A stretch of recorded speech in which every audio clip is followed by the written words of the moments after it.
And then my favorite part was we had a bunch of different challenges and things that we would design, either on prints or in the computer, and then actually get to build and test them. And we would do like classroom challenges where we would build these like bridges out of balsa wood or structures out of balsa wood. And we got to use the machine shop. So, you know, my first time on a scroll saw with a drill press, sanding, using wood glue, I would spend so much time and just put so much into these projects. And then it was really exciting to see how they would do in the competition, how much weight they could hold. So there's a ton of that I've been able to apply certainly to college and then even my professional life and career at GM.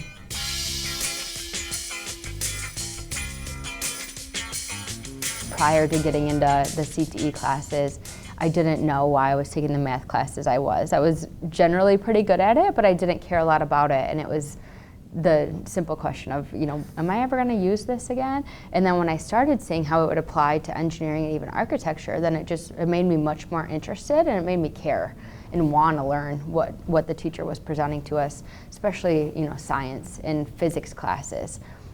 What we were doing, even with the balsa wood like bridge challenge, that all made sense from a physics standpoint. So then as I was going through physics in high school and then into college, I knew why we were, you know, solving the problems that we were. And then that's all translated very nicely into an engineering career where now I can apply those same concepts in math and science and that same methodology into vehicles.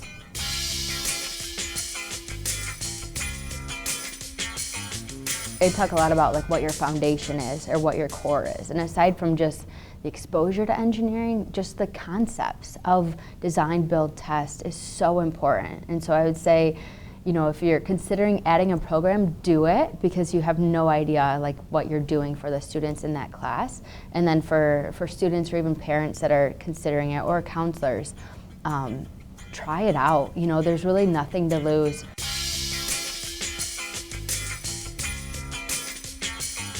There were 5 or 6 of us that went through the engineering program here at Dakota together, all went to Kettering, and we were known as, you know, this group that came from Dakota because we were so much further ahead in our CAD classes. We knew our way around the machine shop and the labs, and then even just the basics of engineering. We came in with so much more than students from other high schools. And now, like, we're still friends, so I graduated with 2 of those guys from U of M after, you know, going to Kettering together, and then also graduate school.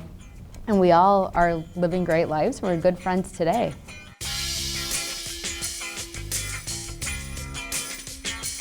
Been exciting. I mean, it's truly more than I could have ever imagined. I think moving quickly through my full-time positions is in part because when I was a Kettering University co-op, we moved every 3 months, and I was in product development. So I started in body structures in Pontiac. A few months later, I was in Dayton, Ohio, working at the assembly plant. You know, I just at 19 years old in this big assembly plant, trying to figure out my way. And that taught me to get in there, do as much as I could to learn and ultimately give back in that position, in that role within 3 months. And then that really transferred into my full-time work. So I hired in full-time to our Milford Proving Grounds, started in noise and vibration. And then one of my great mentors was like, if you can go be a design release engineer and you can handle the drive to Warren, go do it. So did that for about 3 years and had an opportunity during that time to work on one of our builds. So being like the lead for chassis, which was, you know, prior to that experience, didn't know a whole lot about chassis as a whole. I was working on steering. And then that led me back to Milford, got approached about a business manager position, working for one of our executives, and then became the lead development engineer for the Volt, the second generation of the Volt, which was really cool because it was all things performance. So how are we doing on, you know, on fuel economy, and how are we doing with ride handling and noise and vibration in the vehicle? And then was approached to be the program engineering manager for Future Mobility Solutions, which was back in Warren. And that led to the autonomous vehicle, right when that organization was being formed. And then just over 3 months ago, got promoted to the chief engineer for autonomous. So I never saw myself necessarily in the electric vehicle space, let alone, you know, I was always chassis performance, more on that side of things at GM, and then now being responsible for our first autonomous vehicle. It's pretty exciting.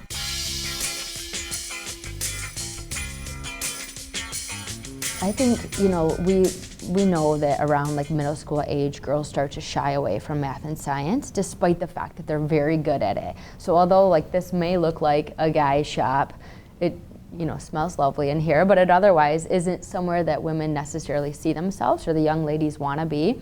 I think if you're good at math and science, or even if you're interested, you don't have to be great at it. Try it out and see if it's something you like and something that you could see yourself in. There are so many different things that you can do with engineering and with these careers that I think, give it a try. And if you don't like it, okay, at least you tried and you've got that experience, which may help you somewhere else down the road. But if you're great at it, then you've just found something incredible that you can go do.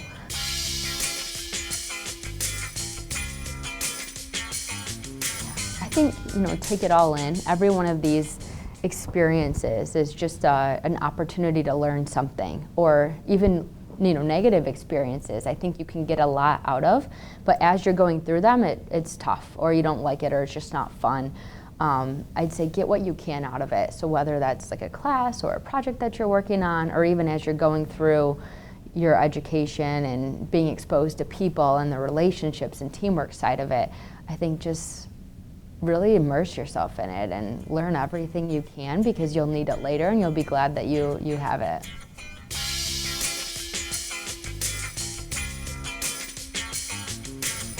I think it's got to be opportunity. I think for me, if it weren't for this, I literally have no idea what I would be doing, even going back to like the friendships and the relationships and meeting my husband in engineering school, as well as like many great friends, and then now the great life that it has offered us.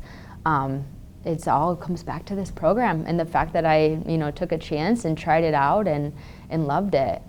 So I'd have to say, yeah, opportunity. And maybe it's an opportunity too to find that it's not for you, or that there's something, I talk about engineering being such a broad degree. You can do so much with it. There's a lot of people that go into law or that go into biomedical, and without this core and this foundation, they may not have had those opportunities.